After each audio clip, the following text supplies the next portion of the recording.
everybody. It goes without saying that lockdown has caused trouble in each of our lives.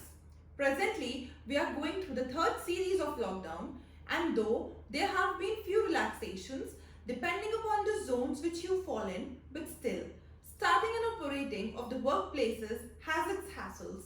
And due to this reason, the prime question of every employer and every employee still remains the same.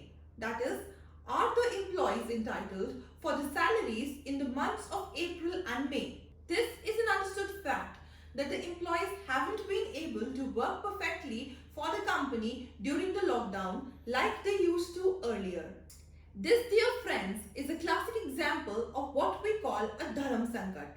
The employers feel that even before the lockdown, they have been facing crisis due to the slowdown in the economy, and COVID-19 has been the ultimate bow which could lead to their financial ends.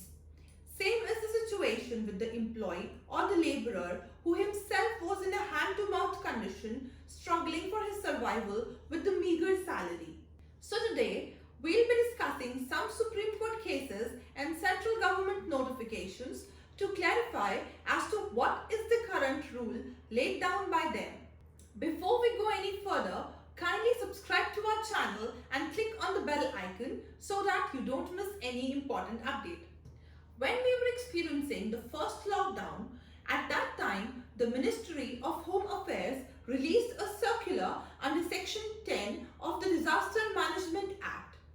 Clause 3 of the circular states that all the employees, be it in the industry or in the shops and commercial establishments, shall make payment of wages of their workers at their workplaces on the due date without any deduction for the period their establishments are undergoing closure during the lockdown. Because of this, for the month of March, mostly all the employers paid the due salaries of their employees.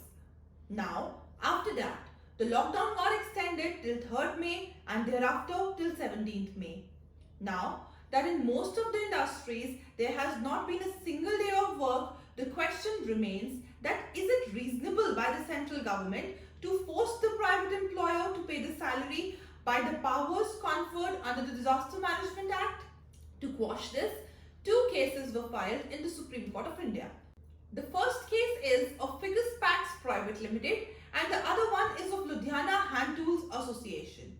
Both of them appealed that the circular is illegal and ultra-virus and should be set aside.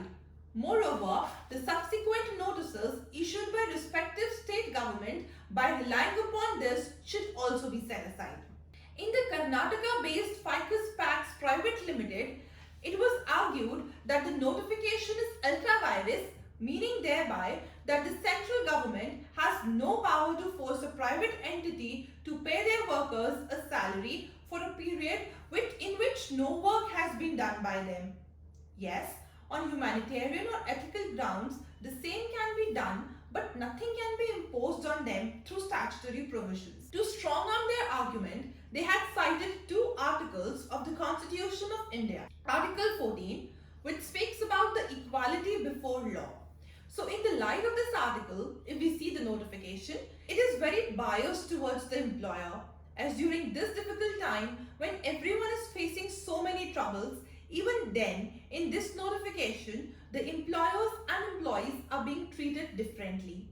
The employers are supposed to pay to their employees full salary despite the fact that absolutely no work is happening, and in many cases most of the work orders have been rejected.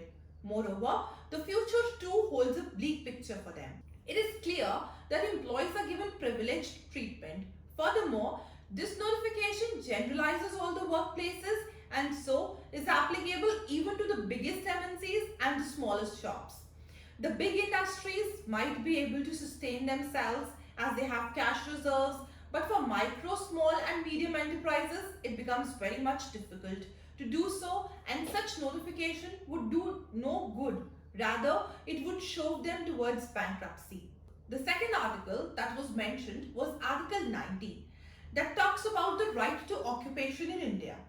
This article gives everybody a right to have lawful occupation for earning a livelihood with limited restrictions.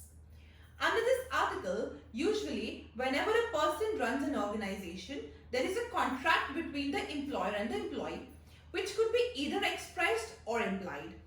Such contract states that no work means no pay. So this should supersede everything else, even the notification of the central government, which directs the employer to pay the salary irrespective of the fact that no work is taking place.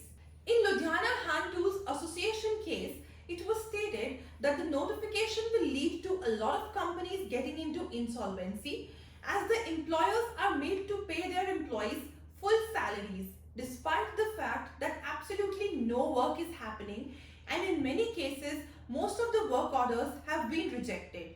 Moreover, the future holds a bleak picture for them. Such notification would instead lead to many cases of default in the payment of salary and also increase the unemployment in future. They had also referred to the provisions of retrenchment and layoff of the employees in cases of any disaster as mentioned in the Industrial Disputes Act. So, in any such cases, any provision of the Disaster Management Act cannot direct the employer to pay the salaries despite the fact that no work is being done by the employee. A common argument used in both of these cases was to direct the central government to use the funds of thousands of crores which is lying in the ESI or the PF corpus as well as the PM Care Fund to subsidize the salary and to lessen the burden which currently all the MNCs and other private establishments are facing. It was stated that there is no denying that the employees ought to receive their salary, but why should the employer bear the burden? The matter was listed on 27th of April 2020 before a three-judge bench comprising of Justice N.V. Raman, Justice Sanjay Kishan and Justice B.R. Gawai. The Supreme Court has directed the Attorney General Tushar Mehta to frame and submit a clear policy regarding this circular. Usually, the 7th of every month is the date by which the salary has to be paid to all the employees. But Supreme Court has given a time of 2 weeks to the central government and the same would go on till the 14th or the 15th of May, and till then the ambiguity shall remain. However, our team shall keep you updated regarding the same, but for that, you need to subscribe to our channel and hit the bell icon so that you don't miss any update.